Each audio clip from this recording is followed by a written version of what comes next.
Hey everyone, this is Randy. Welcome to this edition of E3 Minutes for Life. I hope you were amazed by that as I was. We are standing at the Olympic Training Village above Park City, Utah. And I was here about a year ago and shot several videos. And one of the videos I shot then was back up the hill where they practice coming down miniature ski jumps and going into a swimming pool. But as you just saw on that behind me, this is the real thing. Now, it doesn't have snow out here, obviously, but once they start down that tower, this is as real as it gets. And we've got 3 teenagers here today practicing that are going to be hopefully in the Olympic program at some point in time, representing the United States. But, you know, as I was watching this, I started thinking, man, once they let go and start down that ramp, there's no stopping. I mean, you don't second guess yourself. You don't get a do-over at that point. You're going. And if you don't jump right, then you're going to get to the end. And some of you who are a little bit older may remember there was a video that ran I guess it was Saturday or Sunday afternoon on ABC when we were growing up. They saw the guy clipping the top of the building as he came off the end of the ski jump. You know, and some of the parents are here of these kids who are jumping, and they said they like to start them really young so that they don't develop that fear of coming down that steep incline. They don't develop a fear of going off of that launch and trying to land in the snow.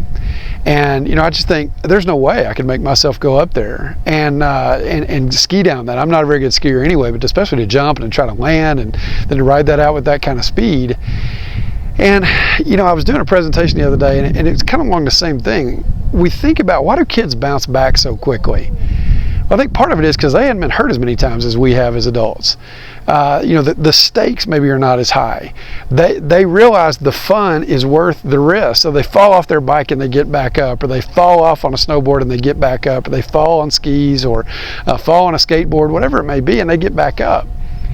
And how often do we as adults, we fall and then we decide, you know, I don't want to go through that again. I don't want to endure that pain again. I don't want to chance that loss again, whether it's in relationships or whether it's in business and financially, whatever that may be. We all of a sudden become risk averse. We become very conservative because we don't want to endure that pain again. And so I would just ask you, you know, when you look at your life, what are the ski jumps that you do if you had the courage? What are the things that you might undertake if you hadn't had that big defeat somewhere back down the line and you're just afraid of feeling that pain again or that loss again? And what would it take for you to push yourself down that ski slope? What would it take for you to get the courage to try one more time?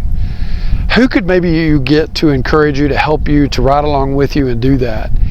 And who could you help to do that for as well? Maybe there's somebody in your life who, you know, they need some encouragement. They need somebody to nudge them. They need somebody to really help them to believe in themselves.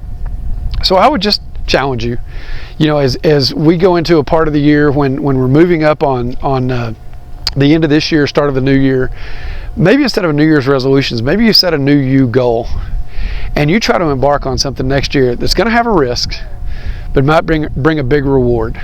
And I hope that watching this today has given you a little bit of courage to do that. Thanks for joining us from the bottom of the ski jump at the Olympic Training Center in Park City, Utah. We'll see you next time on E3 Minutes for Life. Bye-bye.